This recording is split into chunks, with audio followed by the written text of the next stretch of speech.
뭐가 기억나?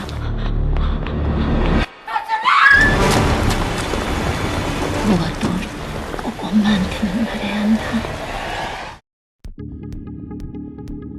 Cerita berpusat pada seorang ibu tunggal. Ia sangat protektif, bahkan terlalu obsesif terhadap putranya yang memiliki keterbatasan mental. Hidup mereka yang sederhana hancur saat sang putra tiba-tiba dituduh sebagai pembunuh seorang gadis remaja.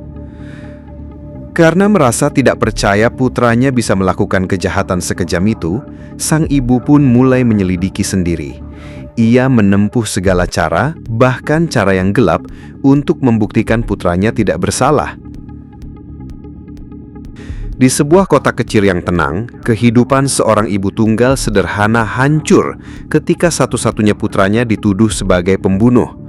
Di antara kebohongan dan kenyataan yang mengerikan, ia akan melakukan segalanya, bahkan menempuh jalan paling gelap untuk melindungi anaknya. Kenalkan sang ibu, seorang wanita paruh baya yang sangat protektif terhadap putranya, Yoon Do-jun. Do-jun adalah pria muda yang memiliki keterbatasan mental. Sang ibu hidup sederhana dengan membuka toko herbal dan seluruh hidupnya ia dedikasikan untuk merawat Do-jun. Namun suatu hari yang cerah, kehidupan mereka hancur. Sebuah berita mengejutkan menyebar. Seorang gadis remaja ditemukan tewas dan semua bukti mengarah pada Do-jun. Do-jun ditangkap dan tanpa banyak perlawanan, ia pun menandatangani surat pengakuan. Sang ibu tidak bisa menerima ini. Di matanya, putranya adalah anak yang polos dan tidak mungkin melakukan kejahatan sekejam itu. Dengan hati hancur dan diliputi amarah, sang ibu bersumpah untuk membuktikan bahwa putranya tidak bersalah. Ia harus melakukannya sendiri karena tidak ada yang percaya padanya. Disinilah perjalanan sang ibu dimulai. Ia mulai menyelidiki sendiri kasus pembunuhan itu. Dengan modal nekat, ia mendatangi saksi, mengancam, bahkan menyuap. Ia mempertaruhkan segalanya, termasuk reputasinya, demi mencari kebenaran. Suatu malam, ia bertemu dengan seorang pria yang mencurigakan. Pria itu adalah teman satu-satunya Do-jun yang seolah tahu sesuatu. Namun setiap petunjuk yang ia dapatkan justru mengarah pada cerita yang lebih gelap dari yang ia bayangkan. Di tengah-tengah perjuangannya yang putus asa, sang ibu akhirnya menemukan petunjuk paling mengejutkan. Ada seorang pria lain yang kemungkinan besar adalah pembunuh sebenarnya.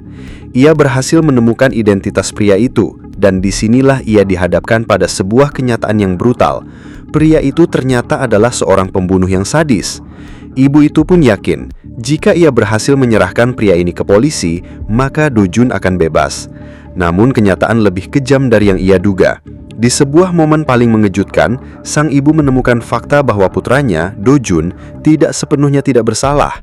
Meskipun bukan dia yang membunuh gadis itu, Do-jun terlibat dalam kejadian malam itu. Ibu itu dihadapkan pada pilihan terberat dalam hidupnya, menyerahkan sang pembunuh yang ia temukan, atau melindungi putranya dengan menyembunyikan kebenaran.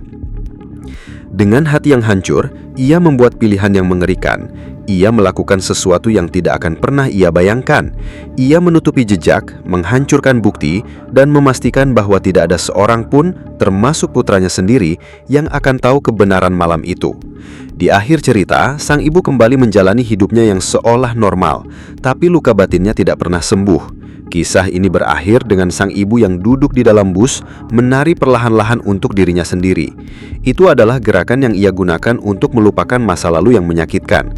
Sebuah pengingat pahit bahwa cinta buta bisa mengubah seorang ibu menjadi monster yang rela melakukan apa saja, bahkan jika itu berarti harus hidup dalam kebohongan abadi.